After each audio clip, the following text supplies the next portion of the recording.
आदाब, नमस्कार, अस्सलाम वालेकुम। मैं हूं शमशाद अली मसूद। आप देख रहे हैं लोकतंत्र का पाया। यूजीसी कानून को लेकर पिछले एक हफ्ते से चर्चा हो रही। जब से वो लागू किया गया तब से चर्चा है और अब उस पर रोक लगने के बाद में उसकी चर्चा और तेज हो गई है।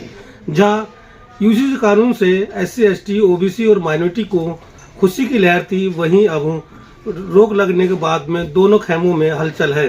और इसी पर चर्चा के लिए हमारे साथ है अमन समाज पार्टी के राष्ट्रीय अध्यक्ष MD नाजिर भारती साहब, जिनसे हम बात करेंगे इस कानून से जनता को कितना फायदा होने वाला था, रोक लगने के बाद में किसको नुकसान और किसको फायदा होगा, इस पर चर्चा। देखिए, पहले तो मैं आप लोगों को शुक्रिया अदा करना चाहता हूँ। बहुत अच्छा मुद्दा लेके आए, बात होनी चाहिए इस पटल पर क्योंकि भारत सरकार ने बात कही थी। अमित शाह पार्लियामेंट में बड़े चीख चीख के हर कानून पे ये कहते हैं कि भारतवासियों, भारत का कानून तुम्हें मानना पड़ेगा। अब मान के दिखाओ कानून। हम चुनौती देते हैं, अब क्यों नहीं मान रहे कानून? 3 तलाक आया जब भी तुम ये करते रहे, और तलाक जने कितने आए जब भी ये करते रहे, जब तुम मनमानी करते रहे, कानून मनवाते रहे। अब कानून मनवाओ ना। अब क्या हो गया? अब सुप्रीम कोर्ट भी जाग गया। जब सुप्रीम कोर्ट नहीं जाग रहा था, अब सुप्रीम कोर्ट भी रोक लगा रहा है। बहुत से मुद्दे आए, बहुत सी चीजें आई।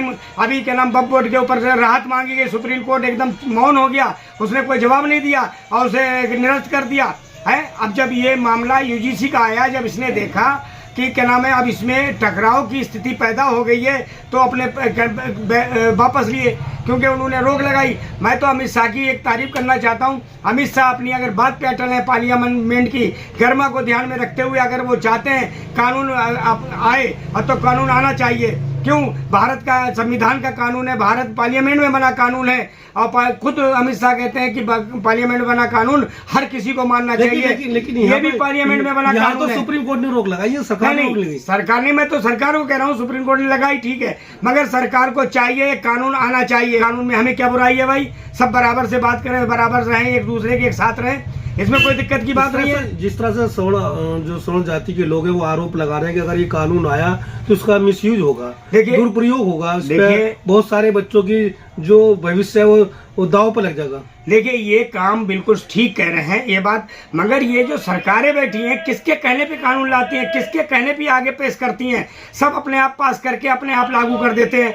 तो मैं तो उस बात को कहना चाहता हूँ, देखिए ये कानून ठीक है, मगर इसमें एक दिक्कत यही है कि एक दूसरे के भेदभाव। पहले SC ST कानून लगा, उसमें बेगुनाह बहुत फंसे, सब कुछ हुआ, और किसी ने कह दिया मुझे ये कह दिया। इसमें भी यही है कि एक ने कह दिया जरा ऊंची आवाज में बात कर ली, उस पर भी मुकदमा दर्ज होगा। तो ये सब बातें कानून लाने से पहले केंद्र सरकार को सोचनी चाहिए। क्या सारे काम आनंद फानंद में करते हैं, क्या कोई मशवरे नहीं लेते? इनकी सबसे बड़ी कमी भारत सरकार की रही है। विपक्ष से कोई बात नहीं करते, किसी से कोई बात नहीं करते, जो अपने मन में आई वो लाके पार्लियामेंट में थोप देते हैं।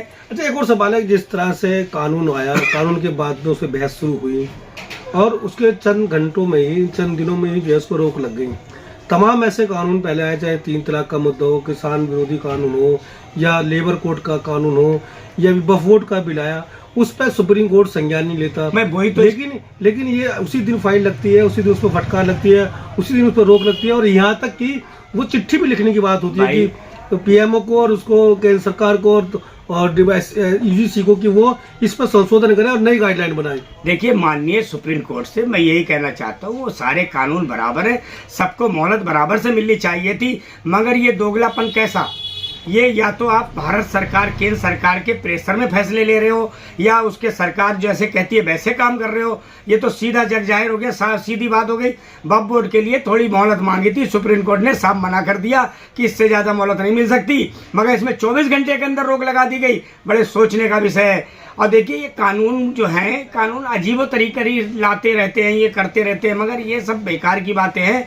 मैं तो SC ST जिनसे सबसे कहना चाहता हूँ, आप लोग आंदोलन छेड़ो और कानून को वापस करने की मांग करो। क्योंकि लाए क्यों? जब इन्होंने पूरे तरीके से होमवर्क नहीं करा, बिना होमवर्क के ले आए, तो इनके सरकारों के खिलाफ केस बनना चाहिए, सरकारों के खिलाफ जाना चाहिए।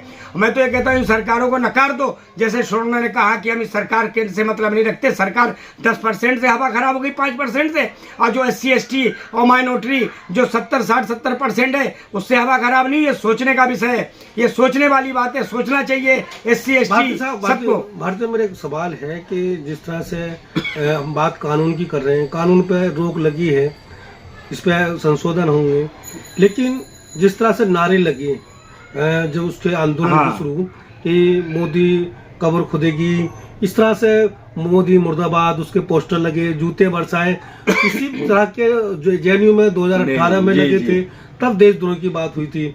लेकिन अब कोई भी पार्टी का आदमी, कोई भी प्रशासनिक अधिकारी इसको देशद्रोही में नहीं डाला। तो क्या इसको माने कि जो सत्ता है, जो प्रशासनिक लॉबी है, वो उसके दबाव में है, वो काम करने नहीं तैयार है? देखिए, सबसे बड़ी बात ये बताइए मुस्लिमों के लिए कितने कानून आए? खूब जब से बीजेपी सर गई तरह तरह 3 तलाक लिया है और लिया है, और उसके बावजूद भी मुसलमान ने आज तक प्रधानमंत्री को गाली नहीं दी। मुसलमान ने कभी प्रधानमंत्री से अपशब्द नहीं कहे, कभी प्रधानमंत्री का पुतला नहीं जलाया, कभी भी देश के खिलाफ कोई काम नहीं किया, चाहे वो एनआरसी हो, यूजीसी, कोई भी हो। मगर ये सोचने का विषय है, ये बताइए देशभक्त कौन है?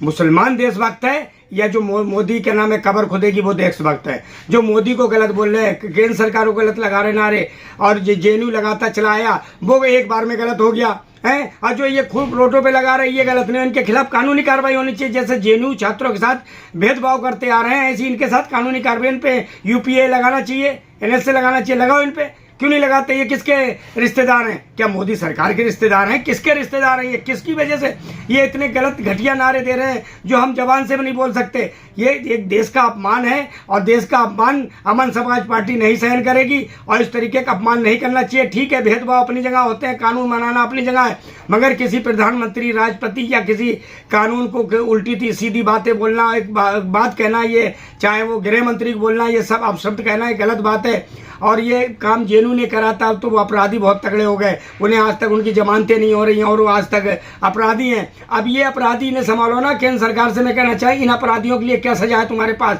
इन्हें क्या सजा दोगे, ये हम जानना चाहते हैं। एमडी नाजिर, भारतीय अमन समाज पार्टी जानना चाहती है। लेकिन इनके खिलाफ तो अभी किसी ने आवाज नहीं खोली, और ना कोई शिकायत हुई, किसके ना कोई खिलाफ? मुकदमा, जो मोदी मुर्दाबाद, मोदी कब्र खुदेगी, और पोस्टर जले, जूते चप्पल लगाए गए। आपने एक बात देखी है, जब से देश आजाद हुआ, इस देश पे राज कौन कर रहा है?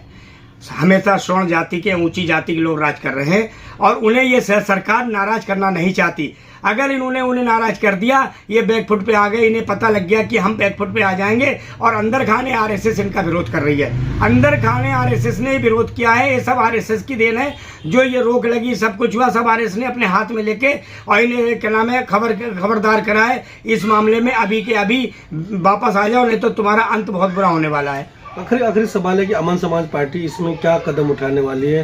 क्योंकि रोक लग गई, इस पे अगली तारीख मार्च की पड़ी है, और कई समय लगाया, 5 दिन में वापस नहीं हुआ, इस पर संशोधन नहीं हुआ, कानून नहीं आया, रोक नहीं हटी, तो हम आंदोलन करेंगे। अमन समाज पार्टी भारत के सभी भारतवासियों के साथ है, क्योंकि अगर 10% नाराज हैं तो 70%, 10% नाराज हुए, 70% को तुमने ध्यान में नहीं रखा। देखिए, अगर कोई कानून लाया जाता है, कुछ लाया जाता है, सबकी सहमति से होता है। अगर ये कानून अब लाए हो तो अब इसे लागू करो भाई, क्या परेशानी है? हम तो चाहते हैं समानता का अधिकार सबको मिले, एक साथ सब उठ बैठ करें। अब अगर इसी में SC ST सबको पता लग गया कि तुम्हारे हितैषी कौन है, तुम कितने वफादार हो, तुम इनके लिए क्या हो, सब तुम्हारे सामने इनका जो भी है इरादे हो, इनके ये इनकी मंशा हो, जो भी है, सब आप लोगों के सामने है। इन्हें क्या परेशानी थी, क्या दिक्कत थी? मगर ये ऐसा है सब, जब अगर कोई किसी के साथ गलत क्यों बोलेगा, आप गलती मत बोलो, क्यों आप पे ऊपर केस दर्ज होगा? मैं तो कहता हूँ कानून आना चाहिए, हम उसका स्वागत कर रहे हैं, आप इसे लागू कराओ, अच्छी बात है। पार्लियामेंट में कानून बना है, अमित शाह खुद कहते हैं पार्लियामेंट का बना कानून सारे भारतवासियों पर लागू होगा, बिल्कुल हम स्वागत करते हैं, लागू करो। बहुत बहुत शुक्रिया। ये थे हमारे साथ एमडी नाजिर साहब, जो यूजीसी कानून पर बात कर रहे थे। आपको ये खबर कैसे लगी, लाइक और कमेंट्स करके जरूर बताएं। बहुत बहुत शुक्रिया।